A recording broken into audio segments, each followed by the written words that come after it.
Assalamualaikum warahmatullahi wabarakatuh. Perkenalkan, nama saya Galuh Eliandara, absen 14 dari kelas 11 MIPA 3. Di sini, saya akan menjelaskan tentang sejarah perlawanan etnik Tionghoa atau orang Cina berontak. Orang-orang Cina berontak. Sejak abad ke-5, orang-orang Cina sudah mengadakan hubungan dagang ke Jawa dan jumlahnya pun semakin banyak. Pada masa perkembangan kerajaan-kerajaan Hindu-Buddha dan Islam, banyak pedagang Cina tinggal di daerah pesisir yang menikah dengan penduduk Jawa, khususnya ke Batavia. Begitu juga pada pemerintahan VOC di Batavia, banyak orang Cina yang datang ke Jawa. VOC memang sengaja mendatangkan orang-orang Cina dari Tiongkok dalam rangka mendukung kemajuan perekonomian dan keamanan kota Batavia dan sekitarnya. Ternyata, kota Batavia juga menjadi daya tarik bagi orang-orang Cina miskin untuk mengadu nasib di kota ini.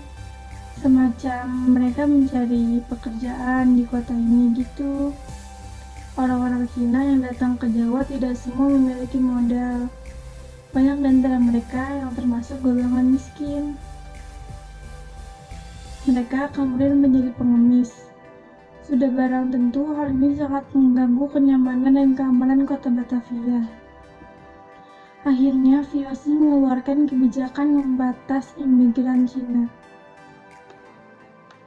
Untuk membatasi kedatangan orang-orang Cina ke Batavia, VOC mengeluarkan ketentuan bahwa setiap orang Cina yang tinggal di Batavia harus memiliki surat izin bermukim yang disebut permisi brief JIS masyarakat, sering disebut juga dengan surat PAS. Apabila tidak memiliki surat izin tersebut, maka mereka akan ditangkap dan dibuang ke Ceylon, Sri Lanka, atau dipekerjakan di perkebunan milik VOC atau dikembalikan ke Cina. Pada tahun 1970, terjadi kebakaran di Batavia. VOC menafsirkan peristiwa ini sebagai gerakan orang-orang Cina yang akan melakukan pemberontakan.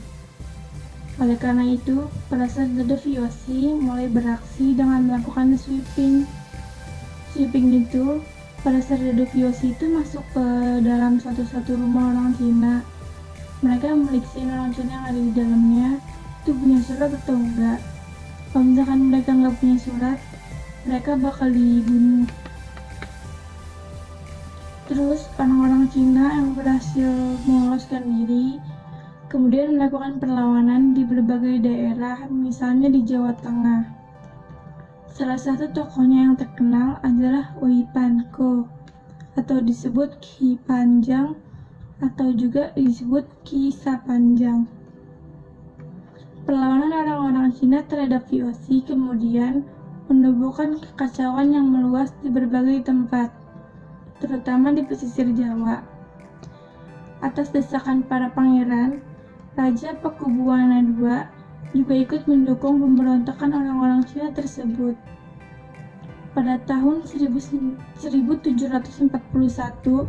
benteng VOC di Kartasura dapat diserang hingga jatuh banyak korban. VOC segera meningkatkan kekuatan tentara dan persenjataannya, sehingga pemberontakan yang ditimbulkan itu dapat dipadamkan oleh VOC. Pada kondisi yang demikian ini, Pakubuwana II mulai bimbang dan akhirnya dia mencari cara untuk menyelesaikan ini semua.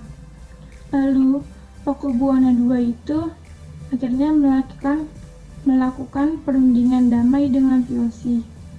Jadi, kasus ini selesai itu karena bantuan dari Raja Pakubuwana II, karena dia melakukan perundingan damai dengan VOC. Sekian dari saya, kurang lebihnya mohon maaf. Wassalamualaikum warahmatullahi wabarakatuh.